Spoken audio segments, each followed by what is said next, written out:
રાજકોટની અંદર ભારત અને ન્યુઝીલેન્ડ વચ્ચેની મેચની પહેલા જ સ્ટેડિયમમાં આતંકી હુમલાની એક મોક ડ્રીલનું આયોજન કરવામાં આવ્યું હતું। અચાનક રાજકોટ પોલીસને એક કંટ્રોલ રૂમમાં એક ફોન આવે છે અને કહે છે કે આતંકીઓએ 3 મજૂરોને બંધક બનાવ્યા હતા। આતંકીઓએ 100 કરોડ રૂપિયા અને પાકિસ્તાન જવા માટે હેલિકોપ્ટરની એક માંગ કરી છે। રાજકોટ પોલીસને કોલ મળતા જ ચેતક કમાન્ડો સ્ટેડિયમ ખાતે પહોંચ્યા હતા। સ્ટેડિયમમાં કાળા કલરની કાર પૂરપાટ ઝડપે ઘૂસી આવી હોવાની વાત પોલીસ કંટ્રોલ રૂમને એક ફોનની અંદર જાણ કરવામાં આવી હતી। 3 મજૂરોને બંદૂકની અણીએ બંધક બનાવતા અફરાતફરી સર્જાઈ હતી। ચેતક કમાન્ડો અને રાજકોટ ગ્રામ્ય પોલીસની ટીમ સાથે મળીને આતંકીઓને ઠાર કર્યા।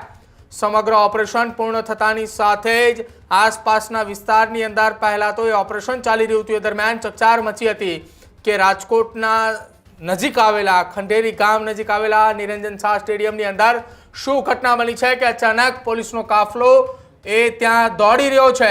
ચેતક કમાન્ડો સહિતના કર્મચારીઓ, પોલીસ અધિકારીઓ અને આ તમામ લોકો આ ઇમરજન્સી સાયરન સાથે ક્યાં જઈ રહ્યા છે, જેની સામે આખી મોક ડ્રીલ પૂરી થયા બાદ રાજકોટ જિલ્લા પોલીસની ટીમે સમગ્ર ઘટના સંદર્ભે માહિતી આપતા કહ્યું હતું કે નિરંજન શાહ સ્ટેડિયમ ખાતે એક મોક ડ્રીલનું આયોજન કરાયું હતું કે જ્યાં આ પ્રકારની કોઈ ઘટના બને છે તો પોલીસ અને સાથે ચેતક કમાન્ડોની ટીમ સતર્કતાના ભાગરૂપે કેવી રીતે કાર્યવાહી કરે છે।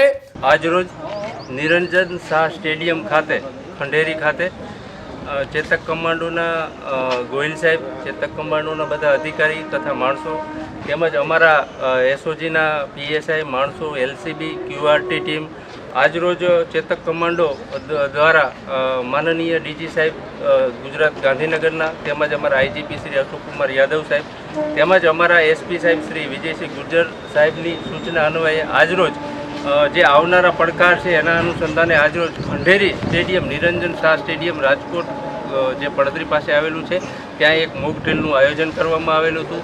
કેવી રીતે ચેતક કમાન્ડો સાથે અમારી પોલીસ રાજકોટ ગ્રામ્યની એસઓજી પણ જોડાયેલી હતી। નાની નાની ઓપરેશન જે મોક ડ્રીલ કરવામાં આવેલી હતી તેમાં અમારા એસડીએમ સાહેબ, રેવન્યુ, આરએનબી, ફાયર બ્રિગેડ તમામ આ ટીમોએ ભાગ લીધો હતો। સારી એવી એક સારા એવા માહોલમાં ઓપરેશન આતંકવાદીની જે ડ્રીલ હોય જે ડ્રીલ કરવામાં આવેલી હતી અને એમના તરફથી નાની નાની બાબત ચેતક કમાન્ડોના ગોહિલ સાહેબ તથા તેમના જે અધિકારી માણસો દ્વારા પોલીસ સાથે એક સારો એવો માહોલમાં એક મોક ડ્રીલનું આયોજન કરવામાં આવેલું હતું અને એમાં ઘણું પણ શીખવા પણ મળેલું હતું અને આવી ડ્રીલથી આવનારા સમયમાં કઈ રીતે ઓપરેશન સારી રીતે પાર પાડી શકાય તે અનુસંધાને સારી એવી એક ડ્રીલનું આયોજન કરવામાં આવેલું હતું।